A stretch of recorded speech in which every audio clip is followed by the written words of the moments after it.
Faisons ensemble la dissection de cet ancien affichage de cockpit d'avion. Bidouilleur, salut 8 pistes. Oh mon Dieu. Le condensateur électrolytique. One wire. Bidouilleur, bidouilleuse, salut. Il y a quelque temps, Denis, un radioamateur local, m'a remis cet affichage de cockpit d'avion pour que j'en fasse ce que je veux. J'ai tout de suite pensé en faire une vidéo d'analyse et lorsque c'est un exercice potentiellement destructeur, je qualifie la vidéo de dissection. On va donc ouvrir et analyser sa conception et surtout la qualité de fabrication, car c'est ce qui, à mon avis, va sauter aux yeux. Car quand on parle de qualité de niveau aéronautique, on n'est pas loin de la qualité militaire. Cet affichage est un Marconi Canada CMC, donc Canadian Marconi Corporation, modèle CMA 776 du début des années 80. Comme vous le verrez dans le segment suivant, on parle d'affichage numérique de tableau de bord de première génération. C'est donc aujourd'hui un élément déclassé. Alors, il existe très peu d'informations disponibles en ligne. Malheureusement, la seule chose que j'ai trouvée, c'est cet article annonçant des nouveaux produits dans le magazine Flight du 20 octobre 1979. Donc, on voit là vraiment que ça date du début des années 80. Ce produit, CMA, là, c'était toute une ligne de produits du fabricant CMC, Canadian Marconi. Alors, on voit ici une photo d'un affichage là, de statut, mais c'est pas tout à fait la même chose. C'est très proche, mais les boutons n'ont pas tout à fait les mêmes fonctions sur l'unité qu'on va regarder aujourd'hui. Mais ça donne quand même une bonne idée de à quoi ça servait, c'est-à-dire ça remplace des lampes, des lumières, des ampoules d'avertissement là, conventionnels sur les tableaux de bord par du texte. Et puis, les items qui sont urgents sont affichés en rotation à l'écran. Et il y a aussi possibilité de mettre des messages comme par exemple « Prenez une pause » au pilote. Et il y a un affichage du nombre de messages probablement en banque en mémoire. Alors nous, c'est le CMA 776.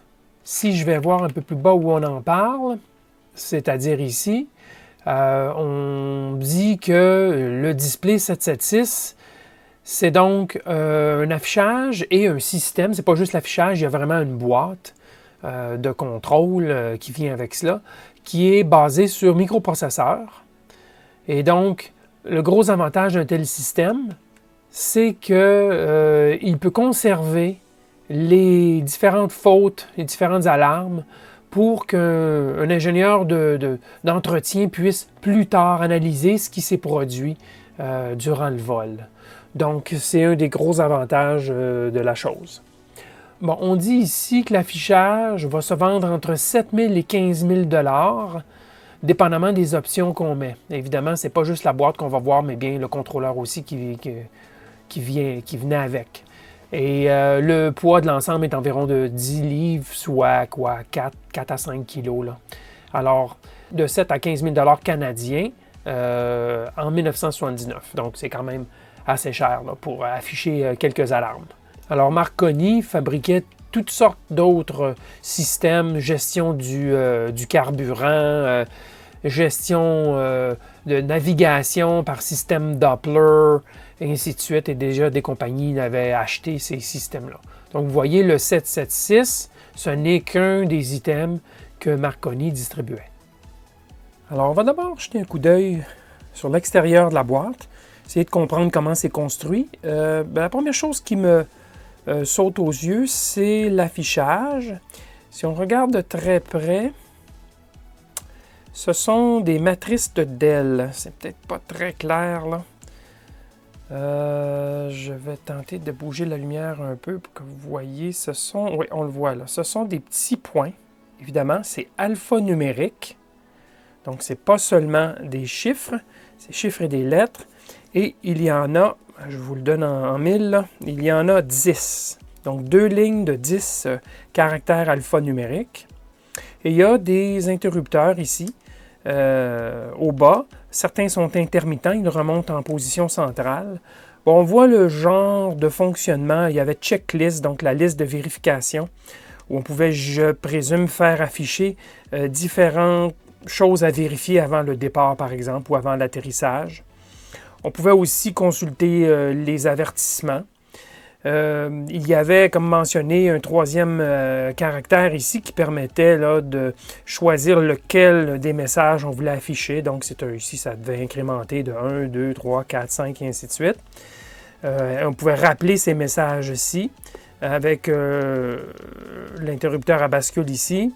Et on pouvait annuler, canceller, cancel, le message supérieur ou le message inférieur ici à lower.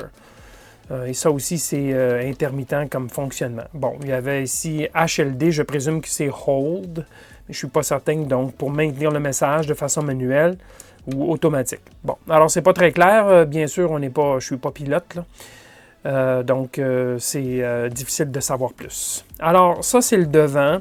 On voit que c'est du plastique qui était transparent. Donc, le contour ici, en noir, c'est en plastique clair, qui est peinturé noir. Pourquoi en plastique clair? Je présume que tout l'ensemble est éclairé. Donc, les caractères ici, qui sont en blanc, sont en fait transparents. Et l'éclairage rétro ferait que même lorsqu'il fait noir dans le cockpit, on serait en mesure de lire tout le texte qui est en blanc ici. Alors, c'est pour ça que c'est en plastique, le contour ici, le devant. Il y a certainement un éclairage qu'on va peut-être voir à l'intérieur. Alors, c'est le devant. Montage en châssis, rack, là, avec 4 vis. Alors, à l'arrière, qu'est-ce qu'on retrouve? Ben, on voit certaines plaques d'information, donc fait au Canada, Made in Canada. On voit la plaque principale ici qui nous dit que c'est bien CMC modèle CMA 776 Control Display Unit, donc unité de contrôle de l'affichage. Alors, le modèle ensuite et le numéro de série 10 010. Alors, on voit qu'il ne s'en faisait peut-être pas énormément de ce genre de boîte. Des numéros additionnels, bon. Ensuite, des numéros d'approbation. Et il y a aussi un suivi des modifications. Donc, on est à la modification ici, si je sais bien lire, modification numéro 8. Donc, à chaque fois qu'il y avait une modification au modèle, il fallait lui donner un suffixe, donc un incrément. Ici, on est à la modification numéro 8. On voit 2 connecteurs. Ce sont des connecteurs de type Canon. Un est femelle, l'autre est mâle. Multiples broches, bien sûr. Des broches plaquées or. Évidemment, plaqué or très épais. Ce sont des connecteurs du genre Twist Lock. Vous insérez le connecteur et vous tournez peut-être comme un quart de tour ou un huitième de tour et tout se verrouille. Conçu pour être remplacé très rapidement si jamais il y a un défaut dans le cockpit. On n'a que 4 vis à retirer à l'avant et déconnecter, insérer la nouvelle unité, reconnecter les 4 vis et voilà, l'avion peut repartir une fois les vérifications faites. Donc, c'est construit pour aller vite. Ce type de connecteur Canon, boîtier en aluminium, c'est très rigide, c'est conçu pour être battu à mort. C'est le même genre sur le militaire, mais c'est très, très populaire sur l'aviation. Et bien sûr, le boîtier lui-même est en métal, en aluminium, visiblement, entièrement en aluminium. Donc, s'il y a incendie ou feu ou quelque chose qui se produit, étincelle, ce sera contenu dans le boîtier jusqu'à un certain point, bien sûr, là, mais compte tenu que c'est de l'électronique à basse puissance, bien, tout est dans un boîtier de métal. Évidemment, aussi, ça réduit les interférences possibles avec les autres instruments. Mais l'idée de protéger contre le feu, là, c'est l'idéal. Et tout est noir. Couleur, cockpit d'avion, noir mat, très typique. Alors maintenant, allons voir ce qu'il y a en dedans. OK, alors 10 vis plus loin, retirées. On est capable de retirer le couvercle. Et je voulais juste vous mentionner, si je ne l'ai pas dit, des étiquettes en métal, donc en aluminium, pour être certain que l'information ne disparaisse pas avec le temps, la chaleur et ainsi de suite. OK, alors, à l'intérieur, on a beaucoup de circuits intégrés du type logique. On va regarder ça tout de suite dans quelques instants. On va s'attarder pour commencer avec la connexion arrière. Les deux fameux connecteurs Canon, là, on les voit bien ici, dans le boîtier. Voilà, fil en téflon. Du fil en téflon, c'est assez facile. Ça doit se tirer, oui. Voilà, c'est assez facile de déterminer si c'est du fil en téflon. On n'a qu'à passer nos doigts sur la surface. Et si ça donne l'impression que ça glisse, comme si c'était huileux, graisseux, mais que ce n'est pas gras du tout. C'est vraisemblablement du fil de téflon. Donc, c'est évidemment, l'intérieur, ce n'est pas du téflon, c'est du cuivre, mais l'extérieur, c'est un recouvrement en téflon. Pourquoi le téflon? Bien là, on fait affaire avec une boîte en aéronautique où on ne veut pas que la gaine s'use avec le temps. Et le gros avantage aussi du téflon, c'est qu'il est extrêmement résistant à la chaleur. Donc, si vous voulez un fil qui va durer longtemps, vous prenez un recouvrement en téflon. Très, très cher, par contre, comparativement à du fil en PVC, en vinyle traditionnel. Donc, tout filé avec fil en téflon. On a ici un connecteur à l'arrière. On voit que c'est OK. Il y a donc 1, 2... Et oui, il y a une troisième rangée ici. Donc, il y a donc 3 connecteurs sur une plaquette circuit imprimé arrière, ce qu'on appellera un back plane. C'est un plan arrière, si vous voulez. C'est donc dit qu'à l'intérieur, il y a 3 plaquettes de circuit imprimé en sandwich, l'une par-dessus l'autre. On va devoir défaire, je présume, la devanture pour pouvoir extraire les plaquettes individuellement. On a ici quelque chose qui est intéressant aussi. On a une combinaison de enroulement. Vous voyez, il y a du fil enroulé qui a été fait. Et par la suite, soudé. Oui, soudé par-dessus l'enroulement. Donc, on a d'abord enroulé et ensuite soudé. Ça, c'est la première fois que je vois ça. J'ai toujours cru que l'enroulement était suffisant et très fiable. Mais ici, on n'a pas pris de chance, on a soudé par-dessus. On voit aussi les poteaux, les broches. Ce sont toutes des broches plaqué or, bien sûr. On s'attendrait à rien de moins. Et dans tout ce qui est militaire et aviation, l'or est plaqué épais. Ce n'est pas une simple couche qui va disparaître avec le temps, avec la friction, avec les éléments. C'est plaqué quand même assez épais normalement pour être certain que les connexions mordent dans l'or. Donc, c'est or sur or lorsqu'il y a des connecteurs. Et pas nickel ou rien de cela. Alors ça, c'est l'arrière. Tout est ficelé, bien sûr, avec des attaches tie wrap, là, des attaches zip. Et donc, ça ressemble beaucoup à du ficelage là, qu'on voit souvent dans le militaire aussi. Alors, je vais, pour mieux analyser la plaquette, je vais défaire le montage et retirer, à tout le moins, la plaquette du dessus pour voir qu'est-ce qu'il y a à l'intérieur. Alors, le processus pour atteindre les plaques intérieures nécessite d'enlever la plaque frontale. Et bien, on note ici des ampoules. Donc, c'est le rétroéclairage et surtout pour ici les interrupteurs au bas, puisqu'il y a des ampoules ici dans le bas. Mais je n'en vois pas trop. Non, il n'y en a pas dans la partie supérieure. Donc, c'est simplement pour éclairer les interrupteurs et on voit ici des trous dans les plaques là, pour les ampoules pour que la lumière se propage à l'intérieur du plastique, car oui, c'est bel et bien un plastique clair peinturé par la suite. Alors voilà, j'ai retiré les plaquettes, c'est comme sur des rails, là, sur des glissières à l'intérieur. Il aura quand même fallu que je coupe la tresse ici de fil qui vient sur les interrupteurs et les ampoules à l'avant. Alors, pour pouvoir retirer complètement, il aurait fallu que je décolle les ampoules et ainsi de suite. Ce qui devenait trop compliqué, donc j'ai coupé. Je vous l'ai dit, ça allait être une dissection. Alors, qu'est-ce qu'on trouve? On trouve une plaquette de contrôle, entre guillemets, dans la partie inférieure du boîtier et 2 plaquettes d'affichage identiques sur la partie supérieure, donc par-dessus la plaquette de contrôle.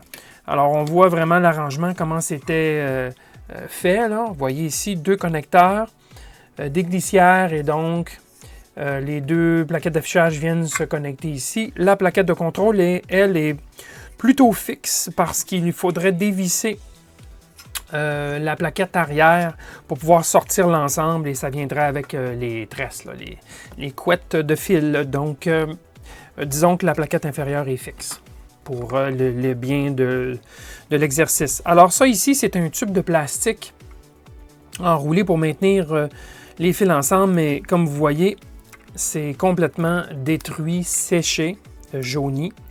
Alors, ça ne fait plus vraiment son travail. Alors, qu'est-ce qu'on a comme technologie là-dedans? Bien, on a, encore une fois, essentiellement des puces, des circuits intégrés de la série 4000, donc logique, discrète, pas de microprocesseur, microcontrôleur, rien de ça, que des puces discrètes de logique de la série 4000, des ULN 2003, ça, il y en a partout, on va voir ça tantôt, là, qui sont des arrangements de transistors Darlington pour alimenter, donc allumer et éteindre les LED sur la partie avant. On a deux réseaux de résistance ici dans des formats DIP et on a aussi une alimentation ici. Voilà, je me suis rapproché. On a une série d'alimentations discrètes, donc il y a des transistors, des résistances, des condensateurs de filtrage, diodes ici de redressement ou de protection. Probablement redressement. Il y a deux fusibles montés sur des supports, on peut dire. Là, si jamais les fusibles sautent, ils peuvent être remplacés. Alors, le condensateur qu'il y a ici, c'est un électrolytique qui est de 10 volts maximum. Donc, cet appareil, à mon avis, fonctionne à des tensions moins de 10 volts. Donc, probablement 8 volts, quelque chose du genre. C'est difficile à dire puisqu'il n'y a aucun marquage sur les plaquettes. Donc, je vais assumer en tout cas moins de 10 volts. Ben, c'est ça, ce sont toutes des puces CMOS qui peuvent fonctionner en général entre 3 volts et 15, 16, 18 volts. Donc, il n'y a pas vraiment de problème à les faire fonctionner. Quelque part, même à 5 volts, ça ne serait pas compliqué.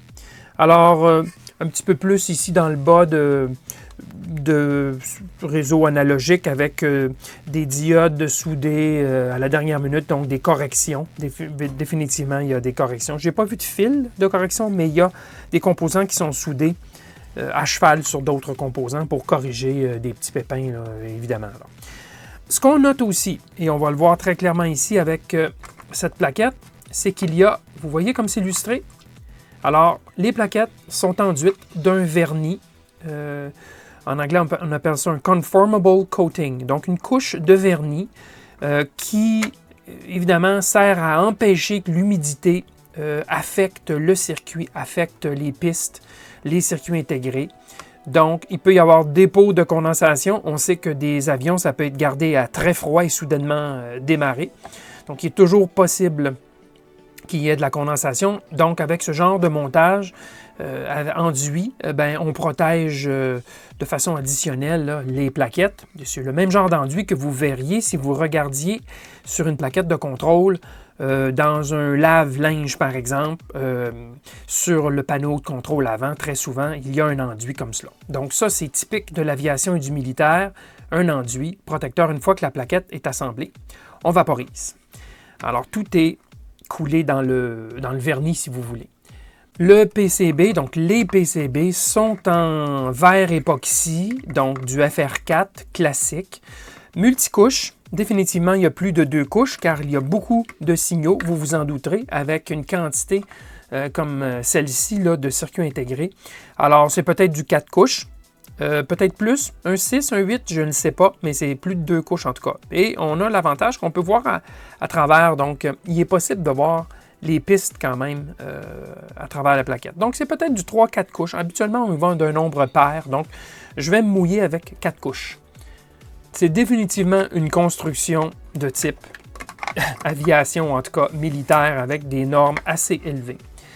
Regardez comment c'est construit pour chaque chiffre sur ces plaquettes. Je vais retirer l'ensemble. On voit qu'il y a une petite plaquette PCB verticale qui passe de la plaquette principale à chacun des éléments d'affichage. Il y en a 3, si je sais bien compter, 3 pour chaque affichage. Donc tout ça, c'est pré-soudé, pré-assemblé. Et ça permet de passer des signaux, évidemment, jusqu'aux affichages à LED, parce que ce sont des affichages à LED, ça, très certainement. Et en 1979, les affichages à LED de ce type ne devaient pas être donnés. Ça devait être assez cher, merci. Il y a, si on regarde comme il faut, il y a 16 segments pour chaque affichage. Ce sont des demi-segments, donc 16 segments pour chacun des affichages, chacun des, si vous voulez, le alphanumérique, il y en a 10 pour chacun d'entre eux. Il y a deux 4049 qui sont des registres à décalage, donc qui passent, si vous voulez, un signal série à un signal parallèle. Et il y a des ULN 2003 qui sont des arrangements de transistors Darlington. Il y en a 7 dans chacun, ce qui fait donc 14. 14 affichages différents, si vous voulez, 14 segments, je devrais dire, pour chacun des affichages. 14 segments, moi j'en ai vu 16. Alors le petit mystère, c'est probablement que, à mon avis, les lignes inférieures et supérieures de chacun des affichages sont toujours alignées dans leur entité, tandis que les lignes verticales et obliques, elles, peuvent être des demi-segments. J'en suis venu à cette conclusion-là puisque si vous regardez la photo de l'article, je vous la montre, on voit que les lignes inférieures et supérieures dans tous les caractères sont complètes, ne sont pas demi, alors que les lignes verticales et obliques peuvent être des moitiés de ligne. Alors moi, c'est la seule théorie que je peux voir pour expliquer qu'il n'y ait que 14, 2 fois 7 sur les ULN 2003. Il y a 7 segments par ULN, donc 14 fois 10. Alors, les registres à décalage, elles sont connectés tous en série, puisqu'on peut le faire. On peut envoyer un seul flux de données et faire cascader le flux de données l'un à l'autre. Probablement que oui. Si on fait une analyse, on verra. C'est un peu difficile de le voir ici. Il faudrait vraiment analyser les bus, les pistes qui vont d'une puce à l'autre, mais à l'œil, il semble bien que oui. Difficile à voir de ce côté-ci, mais il y a toute une série de pistes qui parcourent dans la verticale les CD 4094. Donc, probablement qu'ils sont branchés en série et il y a simplement un nombre limité de signaux qui sont envoyés ici. Et tout ça, bien sûr, est envoyé très rapidement, de sorte que l'œil ne voit pas là, le fait que les affichages sont mis à jour, un segment à la fois. Regardez le nombre de connexions ici qui vont vers les affichages. C'est assez bien fait, assez bien construit, je dois dire. Il faut garder en tête que tout cela a été assemblé année 80, semaine 5. Ça, c'est fabrication de ces puces-ci. Donc, fort probablement fabriqué en 1980, ce module d'affichage. Donc, je vous l'ai dit, les deux plaquettes sont identiques. Donc, ça, là-dessus, il n'y a pas grand-chose à apprendre d'autre. Alors, de la façon que ça fonctionne, alors, vraisemblablement, les signaux étaient envoyés ici par le contrôleur sur le boîtier, reçus par la plaquette de contrôle. Évidemment, c'est un flux série, fort probablement, décodé et envoyé par toutes ces puces vers les deux autres plaquettes d'affichage. Donc, il n'y a pas de signaux qui allaient directement, en tout cas j'en doute fort, du module de contrôle vers le module d'affichage directement vers les deux plaquettes d'affichage. À mon avis, c'était d'abord dans le décodage et ensuite envoyé vers les deux plaquettes. Et lorsqu'on regarde les pistes qui sont parcourues d'un élément à l'autre, c'est peut-être pas très évident, là, mais on voit bien qu'effectivement, la grande majorité des pistes sur les deux plaquettes d'affichage viennent de la plaquette de contrôle et vont se distribuer sur ce connecteur, ces deux connecteurs en fait. Alors, c'est le fonctionnement général de l'appareil. Je crois que ça couvre assez bien. C'est très intéressant comme construction. On voit que c'est construit définitivement de façon solide et pour durer longtemps. C'est toujours intéressant d'analyser les techniques d'assemblage utilisées dans le monde industriel, aéronautique ou même militaire. On s'aperçoit du contraste comment très simplement les produits de consommation domestique sont assemblés.